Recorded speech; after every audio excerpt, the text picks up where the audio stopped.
Assalamualaikum warahmatullahi wabarakatuh. Bertemu dengan saya Hudaini Muklihan, guru mata pelajaran Pendidikan Pancasila dan Kewarganegaraan. Pada kesempatan kali ini saya akan menyampaikan materi kelas 9, yaitu Kedaulatan Negara Kesatuan Republik Indonesia, poin A tentang hakikat dan teori kedaulatan. Nah, untuk lebih jelasnya, mari kita simak video berikut ini. Bab 3, Kedaulatan Negara Kesatuan Republik Indonesia, bagian A, tentang hakikat dan teori kedaulatan. Para siswa sekalian, bagian A, yaitu hakikat dan teori kedaulatan, pembahasannya terdiri dari 1. Tentang pengertian kedaulatan, 2. Tentang teori kedaulatan. Mari kita bahas bagian pertama, yaitu tentang pengertian kedaulatan. Kata kedaulatan berasal dari bahasa Arab, yaitu daulah, yang artinya kekuasaan tertinggi. Kedaulatan adalah kekuasaan tertinggi untuk membuat undang-undang dan melaksanakannya dengan semua cara yang tersedia.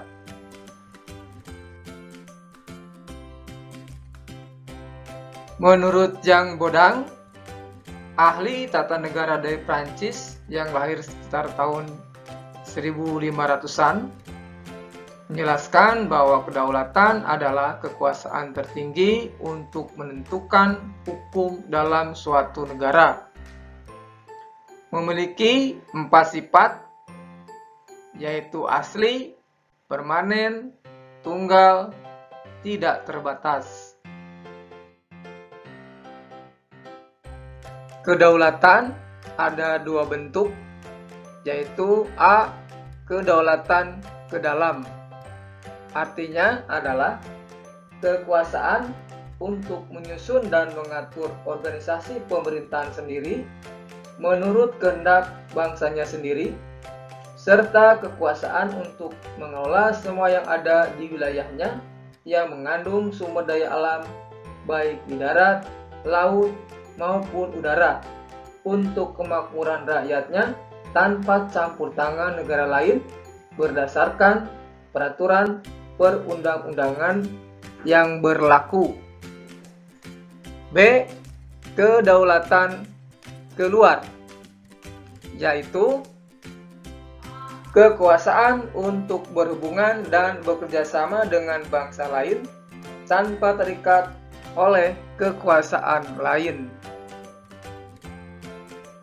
Kita lanjut ke bagian kedua, yaitu tentang teori kedaulatan. Nah, kita bahas poin A, yaitu tentang teori kedaulatan Tuhan.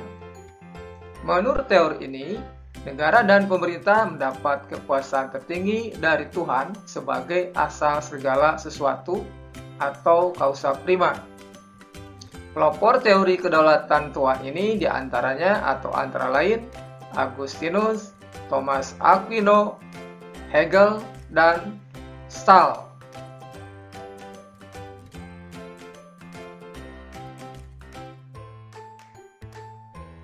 B. Teori kedaulatan raja. Teori kedaulatan raja menganggap bahwa raja bertanggung jawab terhadap dirinya sendiri. Kekuasaan raja berada di atas konstitusi. Letak dasar utama teori ini adalah Niccolò Machiavelli melalui karyanya, yaitu To Principle. Ia mengajarkan bahwa negara harus dipimpin oleh seorang raja yang memiliki kekuasaan mutlak. Kemudian teori ini dikembangkan oleh Thomas Hobbes di Inggris. C. Teori kedaulatan negara.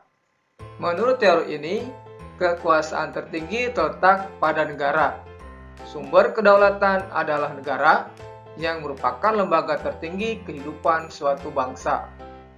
Letak dasar teori ini antara lain Jean Bodin, F. Hegel, Josh Jelinek, dan Paul Laban. D. Teori kedaulatan hukum. Menurut teori ini, kekuasaan pemerintah berasal dari hukum yang berlaku. Hukumlah baik tertulis maupun tidak tertulis yang membimbing kekuasaan pemerintah. Pelopor teori kedaulatan hukum diantaranya Hugo de Groot, Krebs, Immanuel Kant, dan Leon Desjardins.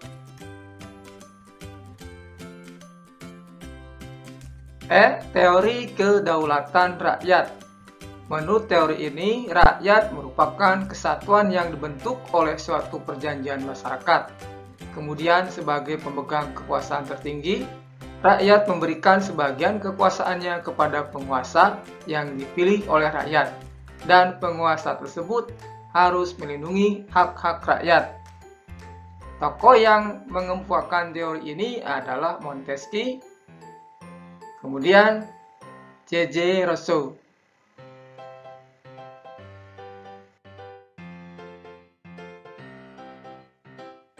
Terima kasih.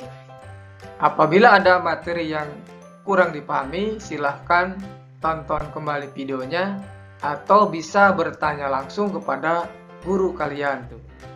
Demikian video pembelajaran kali ini, semoga bermanfaat. Tetap di Doa Bangsa TV, channelnya edukasi. Jangan lupa subscribe, like, comment, and share. Assalamualaikum.